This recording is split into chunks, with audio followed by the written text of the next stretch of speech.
If you are or you have been following the event of the past 6 months with regard to the involvement in Middle East, the Israeli 12 days and the United States 39 days war with the Islamic Republic, you have noticed that the two sides of the war have reached some sort of impasse. The Iranian artfully using delay negotiation, postponing negotiation, and they have been doing this since 2015, even with President Obama. But for the past few months, with regard to the involvement of the United States, they have been using the same tactic, the artful delay, and even sometimes they postpone it because of the weekend, postpone it because of the religious holiday, and then the President Trump also has been using rhetorics, some threat, and in many instances, when you look at the Iranian media, they have noticed, or at least they think, that these are all bluff, political bluff, and these are all shallow and hollow threat by the United States and President Trump. President Trump rightfully is concerned about the killing and damage to the Iranian infrastructures and Iranian population, as we saw the first step of the 40 days war, that President Trump mentioned that they are locked and ready, and then many people, close to 52,000 people, were massacred by the Islamic Republic. So there are really conflicting issue, but one thing that the Iranian media has been talking is the election, the midterm election, and possibility of political system that President Trump and Republican might lose the grasp on the House of Representatives and Senate, and that during the last 2 years, maybe President Trump does not have that upper hand to do any particular or any decisive action in Middle East, and then this might and supposedly help the Iranian government to negotiate in a better term, or even they are hoping that in the next election, maybe a Democrat president come to White House, and as such they might have much better way of negotiation, which they had with President Biden and President Obama, and then they continue to do whatever they have been doing. Also, they are talking about buying time, maybe even President Trump fatigue and cannot follow through the threat that make, and also because of the changes in the oil price and the possibility of inflation and the price of the food and other goods, maybe the American also get tired, and they gain whatever they are trying. They do not refer to this as October surprise that usually in America we are familiar with, but what they said is the same narrative. It's very important to understand what they do and why they are doing it.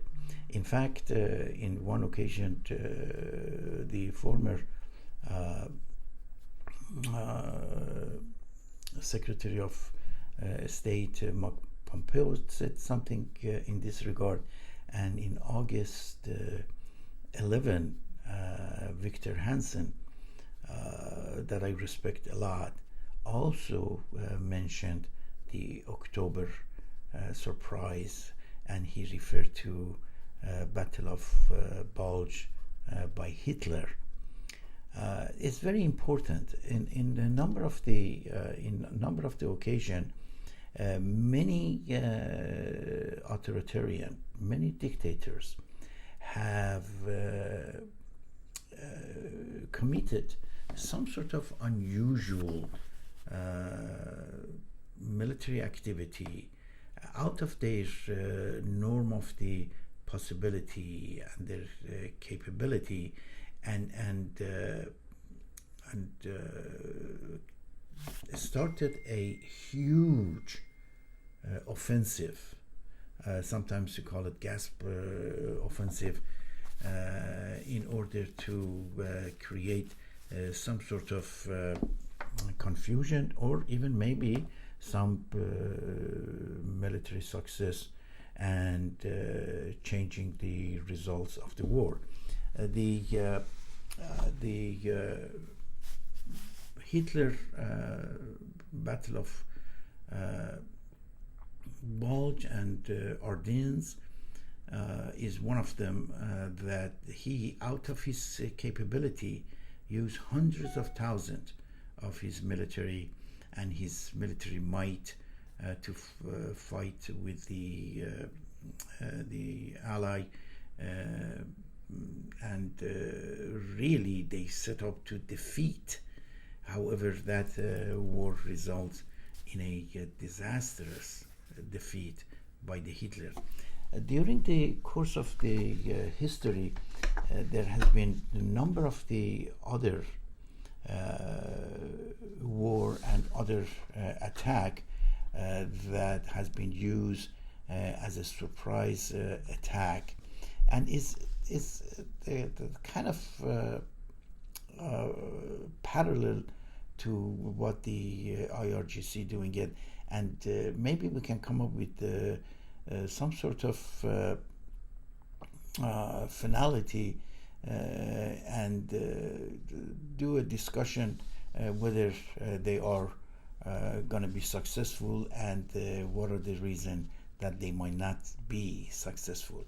There are a number of the battle that in general terms they call it the last ditch or high risk offensive, but Battle of Bulge and Ardennes is one of them, that the German tried to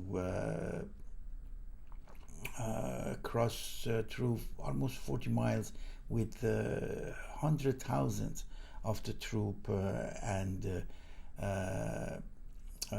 munition to fight with the Allied forces, and well, of course they were defeated very badly. The Battle of Kirk's operation of Citadel, July 1943. This is another very large-scale strategic planning, which was supposed to create some sort of surprise for the Allied forces. Japanese Yugo offensive is another one that resulted in significant defeat.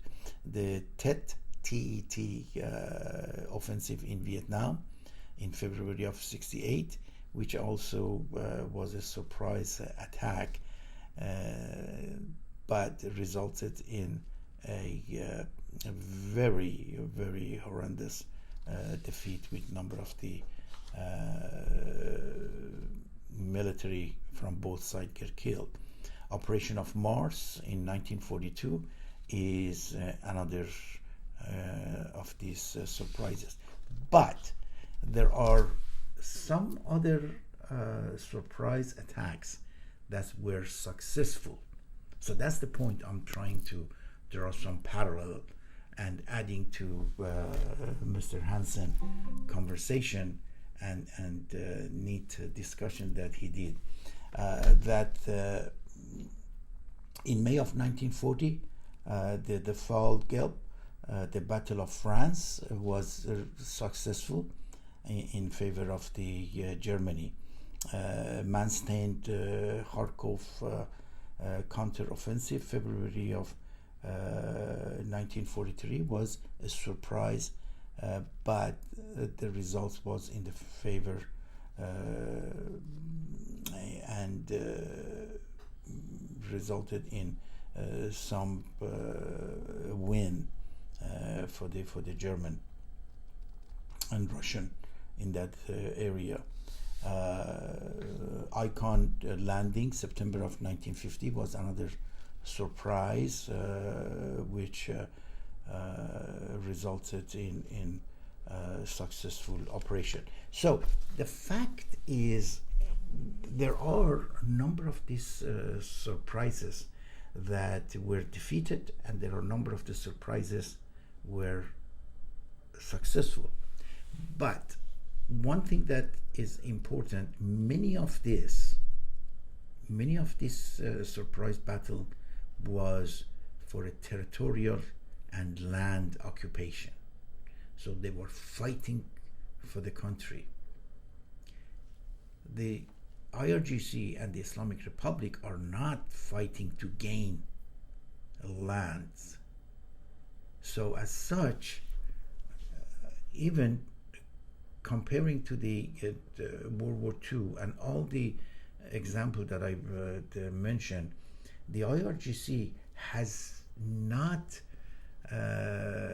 been able to do any major offensive. Yes, they have been throwing some missiles and drone. They are supported by China and Russia, but they have not really successfully done any offensive. But the question is, if they are planning on knowingly or unknowingly to create an October surprise, even a very unsuccessful attack on the U.S. bases, on the U.S. Carriers, on the U.S. troops, any damage might cause some embarrassment, some confusion, and some issue inside United States with regard to the war. So that's very important. Even if they do not succeed, but create some sort of firework, that could be considered a win for them, for the Hezbollah, for the Houthis in Yemen.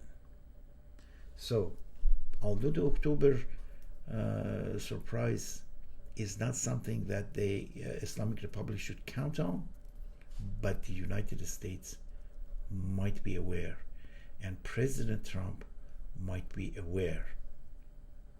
The Iranian, the Islamic Republic of Iran, is not going to negotiate with the United States. And the United States has been dragging its foot for the past few months, and unfortunately in one occasion resulted in massacre of 42,000. I don't believe it's a responsibility of the United States.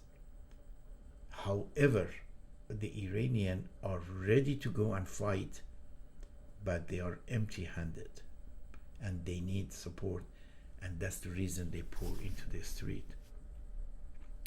So maybe